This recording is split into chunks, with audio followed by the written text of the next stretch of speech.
Karl Gaba, vous êtes déçu par l'action de la CEDEAO. Beaucoup misaient dessus. Il y avait les précédents. Voilà, on dit ah oui, mais en Gambie, on a fait partir Yaya Jammeh, etc. Qu'est-ce qui va pas entre la CEDEAO et le Togo? Qu'est-ce qui marche pas dans ce dialogue sous l'égide de la CEDEAO? C'est l'origine même de la CEDEAO.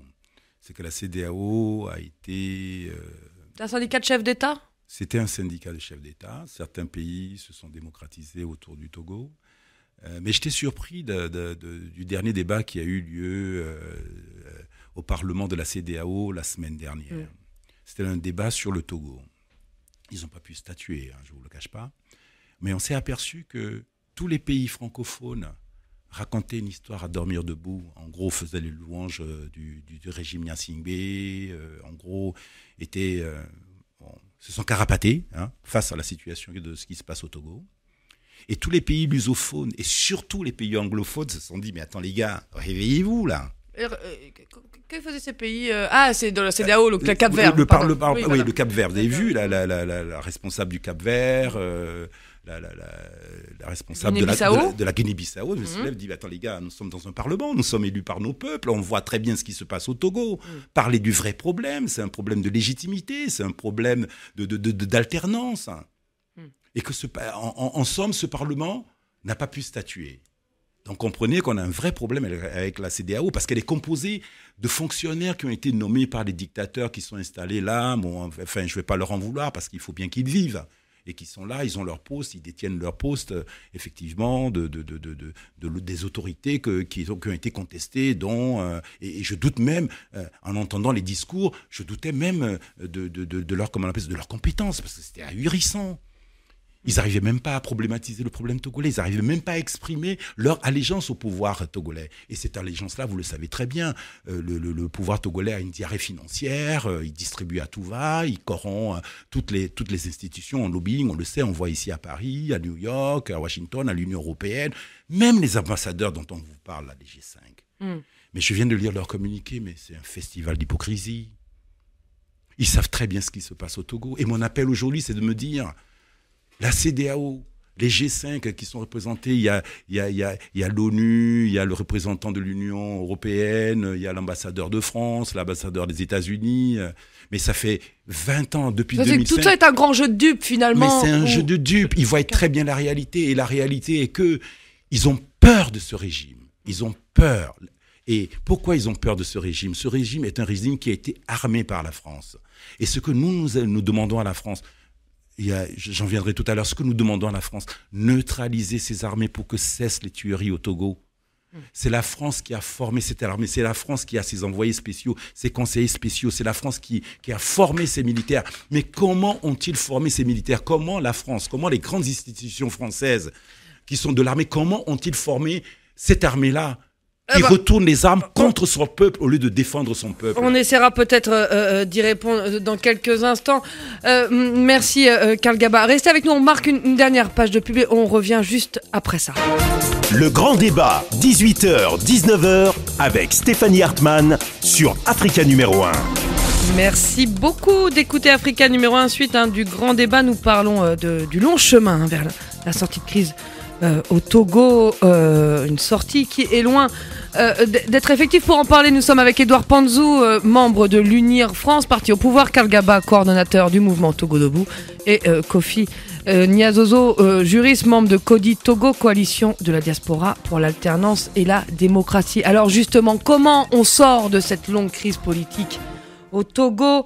Nous demandons à tous les citoyens togolais qui cherchent véritablement la paix d'entrer en résistance contre ce régime parce qu'il veut organiser des élections sans avoir effectué les réformes constitutionnelles, institutionnelles et électorales nécessaires. Je cite Abra Aïcha Atchana, que je citais déjà tout à l'heure, un leader de Togo Debout. Alors parlons justement de ces réformes institutionnelles. Il faut savoir qu'elles sont prévues depuis 2006 dans l'accord politique global, le fameux APG, négocié à l'époque sous l'égide, attention, de Blaise Compaoré, président du Burkina Faso.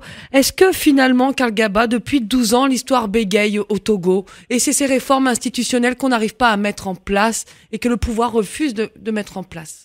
Mais c'était l'engagement qui a été pris par Faure Gnassingbé quand il a fait le triple coup d'État en 2005. Et il faut le rappeler. Il a succédé à son père suite à un coup d'État constitutionnel soutenu par l'armée. Et l'Union africaine et l'Union européenne l'ont obligé à faire des élections par la suite. Voilà, et effectivement, on a oublié que après ces élections-là, il y a eu plus de 500 morts, un rapport de l'ONU, et à la date d'aujourd'hui, monsieur tout à l'heure réclamait justice, les Togolais attendent toujours que ce rapport-là soit porté devant le tribunal international et pour qu'on puisse rendre justice aux Togolais pour les 500 morts qui ont été tués sous l'ordre de Faure Gnassingbé ou de l'armée togolaise.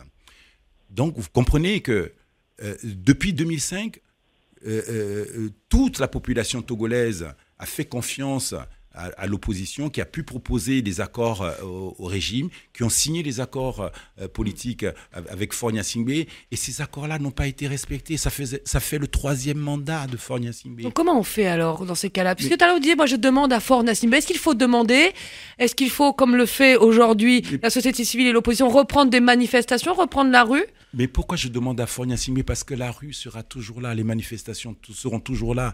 Le problème togolais va toujours perdurer si Faure Gnassingbé ne comprend pas qu'on lui a déjà fait une amnistie en tuant 500 Togolais.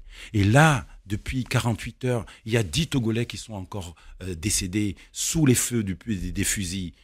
Et la responsabilité est la responsabilité de Faure Gnassingbé. Quand j'en ai fait appel à Faure Gnassingbé, c'est que directement, Togo Debout demande à Faure Gnassingbé de parler à la population et de dire à la population si lui, Faure Gnassingbé, croit dans ces élections qui sont en train d'être organisées. Si lui, Faure Gnassingbé, croit que ces élections-là vont effectivement vont permettre au Togo d'avoir la concorde. C'est non. Il le sait très bien. Mais justement, vous dites à l'instant, on a compté sur l'opposition pour négocier ces dialogues. Au début de l'émission, Kofi Ndiazozo dit finalement, c'est pas une question de politique, de pouvoir opposition. C'est une question de société civile, de peuple togolais. Est-ce qu'il faut pas écarter les partis politiques d'opposition?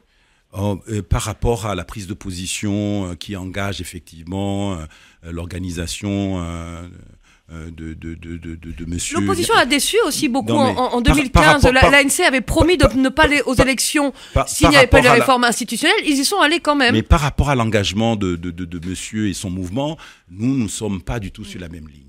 Et le combat qui se passe aujourd'hui, ce n'est pas simplement la C14 et les partis d'opposition qui sont dans le combat. Il y a toute la société civile togolaise qui est au combat. Excusez-moi.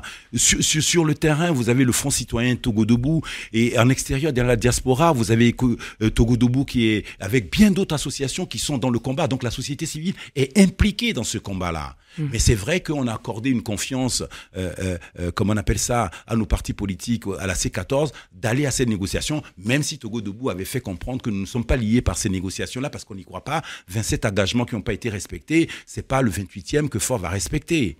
Mais dire qu'effectivement ce combat-là n'est pas fait par le peuple togolais, c'est une hérésie. C'est mal lire la situation actuellement. Ce combat-là est fait par le peuple togolais, accompagné par la société civile et accompagné effectivement par les partis politiques.